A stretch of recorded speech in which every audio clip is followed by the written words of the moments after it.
was 17 when I realized my life was over. Not dying. Worse. Emperor Hadrian had noticed me. He saw something useful in the quiet boy who read philosophy instead of chasing power. He arranged for me to become heir to the Roman Empire. My family celebrated. I went to my room and understood. The life I dreamed of, quiet study, peaceful contemplation, was gone forever. Instead, I would be given the world, and I never wanted it. From my earliest memory, I wanted to understand things. Other boys played at being soldiers, dreamed of glory and conquest. I dreamed of sitting in a garden with wise teachers, asking questions about virtue. When I discovered the Stoics at 12, I was seized completely. I started sleeping on the floor because they recommended hardship. I wore rough clothes instead of fine robes. I had my life planned. Study philosophy, maybe teach, maybe write. Live simply, think deeply, die at peace. Then Hadrian decided I would be emperor. I don't know what he saw in me. Maybe he thought my philosophy would make me steady. Maybe he liked that I didn't seem hungry for power. Whatever his reasons, my fate was sealed in a conversation I wasn't part of. My future was decided by powerful men in a room I never entered. And when they told me their decision, they expected me to be grateful. I became emperor at 39. I held the position until my death at 58. 19 years. Let me tell you what being emperor actually means. It means you're never alone. Every moment people are watching. Your expression is analyzed. Privacy becomes a memory. It means everyone wants something from you. Senators want favors. Generals want resources. Every conversation is a negotiation.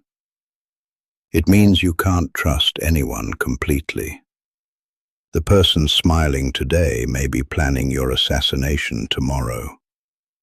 It means you make terrible choices, not between good and evil. Those are easy. Between bad and worse. And it means you carry all of this alone. I had advisors. I had friends. I had my wife. But the decision was always mine. The responsibility was always mine. The sleepless nights were always mine. I spent most of my reign at war, fighting on frozen frontiers, watching young men die for positions I could barely see the value of. I wanted books. I got battlefields. I wanted contemplation. I got crisis. I wanted peace. I got plague. I wanted contemplation. I got crisis. I wanted peace. I got plague. So what did I learn? First, your dreams are not your destiny. I dreamed of being a philosopher. I became an emperor. This doesn't mean my dreams were worthless. They shaped who I was. But they didn't determine my path. You may dream of one life and live another. This is not failure. This is being human. The question isn't whether you got what you wanted. It's whether you did something meaningful with what you got. Second, duty is not the opposite of fulfillment. It can be the source of it. I didn't want to rule, but ruling gave me something philosophy alone never could. The chance to help millions. The burden I never wanted became the vehicle for contribution I never imagined. When life hands you responsibilities you didn't choose, ask, what good can I do from here? Third, the life you didn't choose may teach you what the life you wanted never would. Philosophy taught me how to think. The empire taught me how to act. I'm a better philosopher for having been emperor.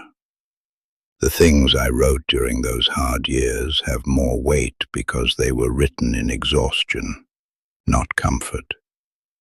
Your unwanted life may be your real education. I never wanted to be emperor, but I'm grateful for what it made me. Not because it was easy, because it forced me to become someone I couldn't have become any other way. Next, the city that vanished in a single day and the ordinary people who never saw it coming. Pompeii, click here.